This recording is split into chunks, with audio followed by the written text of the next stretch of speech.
ओम शांति।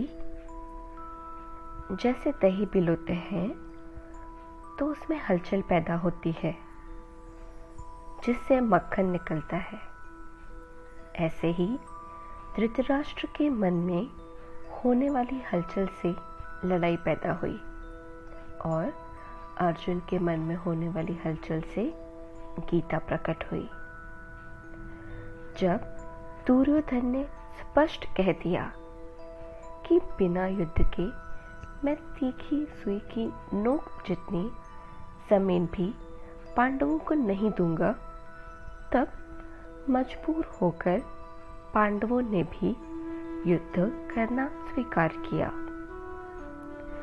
जब भगवान ने रथ को दोनों सेनाओं के बीच में खड़ा किया तो दोनों सेनाओं में अपने ही स्वजनों संबंधियों को देखकर अर्जुन में कौटुंबिक मोह जागृत हुआ। मोह के कारण उनकी युद्ध से उपरती हो गई। उनके हाथ से धनुष गिर गया, मुख सूख गया। अर्जुन के मन में हिंसा त्याग रूप भलाई के वेश में कर्तव्य त्याग रूप बुराई आई थी। भगवान अर्जुन को कायरता रूप दोष के लिए जोर से फटकारा देते हैं और युद्ध के लिए खड़े हो जाने की आज्ञा देते हैं। इस पर जब अर्जुन को कुछ समझ में नहीं आता तो वह कहता है, मेरे को शिक्षा दीजिए। इस पर भगवान कहते हैं, मामेकम शरणम व्रज, एक मेरी शरण में आ जा, अर्थात मुझ पर समर्पण हो जा। आज हम सबका जीवन भी थम गया है। कई लोगों ने महामारी के कारण अपने स्वजनों को खो दिया। किसी का जॉब छूट गया। अब आगे क्या होगा? यह विचार शायद हम सबके मन में आता है। तो क्यों ना हम भी अर्जुन की तरह अपना सब कुछ समर्पण कर दें। तो चलिए जानते हैं समर्पण का विशाल रूप। एक तो अपना हर संकल्प समर्पण,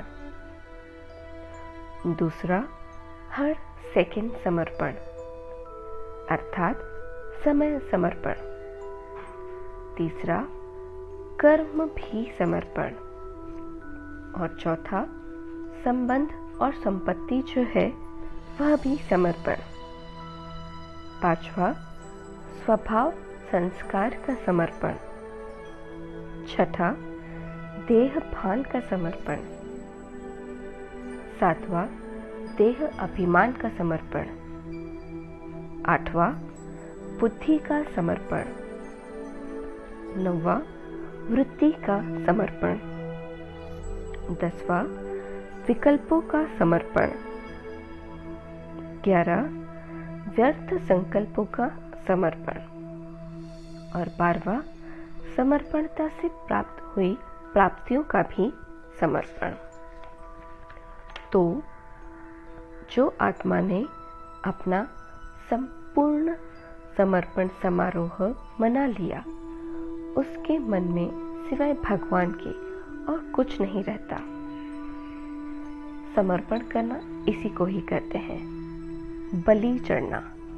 बलि चढ़ना अर्थात महाबली बनना, समर्थ और शक्तिशाली बनना। तो यह है समर्पण की निशानी और इसी को ही नष्टो मोह स्टेज कहा जाता है। अब अपनी चेकिंग करते हैं। ऐसी कौन सी चीज है जो मैंने अभी तक समर्पण नहीं की? क्या यह देहभान है? कोई छिपा हुआ विकार है? डर है या फिर चिंता है? मोह है या कुछ और? चेक करें। अब अपनी आंखों के सामने यज्ञ कुंड देखें। जलती हुई अग्नि में अपनी बची हुई सामग्री को समर्पण करें। डर, चिंता, देहभान कुछ भी हो सकता है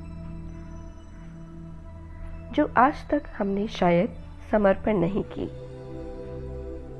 इसे समर्पण कर दें। ट्रस्टी हो जाएं, हल्के हो जाएं। ओम शांति।